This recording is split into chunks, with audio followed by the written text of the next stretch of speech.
പക്ഷേ ഞങ്ങളെപ്പോലുള്ള മാധ്യമപ്രവർത്തകർക്കും EPA ആരാധിക്കുന്നവർക്കും EPA സ്നേഹിക്കുന്നവർക്കൊക്കെ ഒരു ചോദ്യമുണ്ട്, എന്തുകൊണ്ട് EPA പൊടുന്നനെ ഒരു സെക്രട്ടേറിയറ്റിന് ശേഷം മാറ്റുന്നു എന്നു. എന്നെ മാറ്റിയിട്ടില്ലല്ലോ, ഞാനിപ്പോൾ സെക്രട്ടറി മെമ്പറാണല്ലോ. ഇടത് മുന്നണി കൺവീനർ സ്ഥാനത്ത് ഒരുപാട് ആളുകൾ പ്രഗത്ഭരായി പ്രാപ്തരായി വരുന്നു. എന്നെപ്പോലെ ഒരു സീനിയറായിട്ടുള്ള ആൾ തന്നെ അവിടെ നിൽക്കണമെന്നുണ്ടോ? എന്നെപ്പോലെയുള്ള സീനിയറായിട്ടുള്ള ഒരാൾ ആ സ്ഥലത്ത് തന്നെ നിൽക്കണം. പുതിയ സഖാക്കൾ വരും, പുതിയ സഖാക്കൾ ആ ചുമതല ഏറ്റെടുക്കും, അവരെ ഏറ്റെടുത്ത് അവർ പ്രവർത്തിക്കും. എനിക്ക് മറ്റു പല പ്രവർത്തനങ്ങളും ഉണ്ടാകുമ്പോൾ എൻ്റെ സമയത്തിൻ്റെ പരിമിതി വരും. അതുകൊണ്ട് എന്നെ കൂടി സഹായിക്കലാണ് അതിൻ്റെ ലക്ഷ്യം. ഒരു നടപടിയുടെ ഭാഗമാണ്. ഒരു നടപടിയുടെ അതാണ് ചോദിച്ചത്, കേന്ദ്ര കമ്മിറ്റി എനിക്കെതിരെ എന്തെങ്കിലും നടപടി എടുത്തിട്ടുണ്ടോ? ഇത് നിങ്ങളിവിടെ ഉണ്ടാക്കുന്നത് ഒരു അല്പനേരത്തേക്ക് ഇങ്ങനെ വർത്തമാനം പറയാൻ കിട്ടിയെന്ന് വന്നേക്കും. അതിന് വല്ല അടിസ്ഥാനമുണ്ടോ?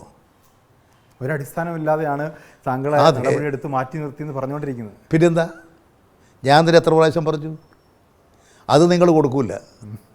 പക്ഷേ പാർട്ടി സെക്രട്ടറിയുടെ വാക്കുകളിൽ ചിലപ്പോൾ ഒക്കെ എന്തോ ഒരു കുഴപ്പം കാണിച്ചു എന്ന മട്ടിലേക്ക്. അത് ആ കുഴപ്പം വല്ലതും കാണിച്ചിട്ടുണ്ടോ അദ്ദേഹത്തോട് തന്നെ ചോദിക്കും.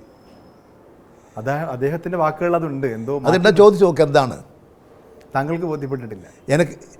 ഞാൻ പറഞ്ഞു, ഞാനൊരു കേന്ദ്ര കമ്മിറ്റി അംഗമാണ്, എനിക്ക് നേരെ എന്തെങ്കിലും കേന്ദ്ര കമ്മിറ്റി നടപടി എടുത്തിട്ടുണ്ടോ?